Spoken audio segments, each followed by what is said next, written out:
আমার ভাইয়ের সঙ্গে পরশুদিন কথা হয়েছে, এখানে আমার ঘরে কাজ হবে বলেছি, ভাই তুই কাজটা করিস, তোর 300 টাকা করে মাইনে দেবো। বলছে হ্যাঁ কাজ করবো বলে ওই ওই পর্যন্ত শেষ। রাত 8টার সময় এখানে সিভিল পুলিশ আমরা দুজনে গল্প করছি দোকানে বসে। ও আমার ডেকেছে, বড়দা তুই ঘরে যাবি না এখন মধ্যে দেরি আছি? আমি বলি হ্যাঁ যাবো। বলার পরে তারপরে এবার আমরা টোটে আসছি, 3জন আছি, ওই রহমত কা আর প্রহ্লাদ মিস্ত্রি আর দোষী ভাই আর আমি। ওর ডেকেছি বলে মনে হয় তুই চলে আয়। ও তো আমি বলছি আমি যাবো, তুই চলে যাই পরে যাবো বলে ও অটো স্ট্যান্ডে টাওয়ারের কাছে বসে আছে। ওই পর্যন্ত ওর সঙ্গে আমার শেষ দেখা, আর দেখা হয়নি। কালকে সারাদিন ও দেখতে পাইনি।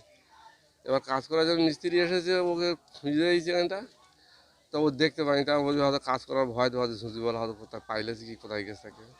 ওই শেষ দেখা, আর আমার সঙ্গে আর কোনো কথা হয় আজকে না। সকালে মূলত কি ঘটনা? আজকে সকালে ওই গ্রামের লোক দেখতে পেয়েছে, দেখতে পেয়ে আর ওই ডেকেছে, তাই গিয়ে দেখি না ওই অবস্থা। পুকুরে ভেসেছিল। হ্যাঁ হ্যাঁ, পুকুরে ভেসেছিল। নিখোঁজ ছিলেন।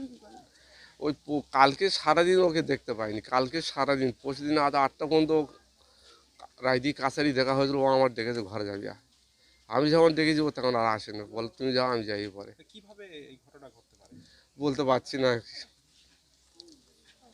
কিভাবে কি হলো, কিছু কে বলতে হয় আপনার? পারছি না।